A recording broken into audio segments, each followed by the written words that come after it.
ఈరోజైతే మేము ఫిష్ తెచ్చుకున్నాము. ఫిష్ తెచ్చుకుంటే సరిపోదు కదండి, దాన్ని అయితే నీట్గా క్లీన్ చేసుకోవాలి, లేకపోతే కర్రీ మొత్తం స్మెల్ వచ్చేస్తుంది.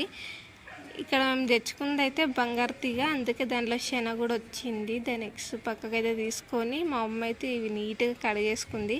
ఇవి వాసన వస్తాయి కానీ దాని టేస్ట్ అయితే చాలా బాగుంటాయి కదా.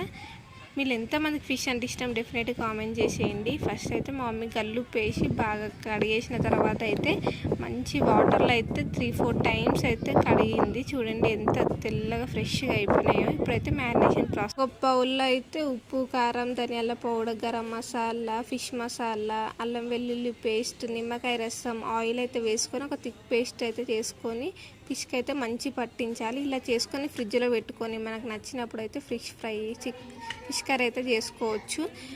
నెక్స్ట్ వీడియోలో అయితే మేము ఫిష్ కర్రీ ఎలా చేసుకున్నామో చూపిస్తాను. ఈ వీడియో నచ్చితే లైక్ చేయండి.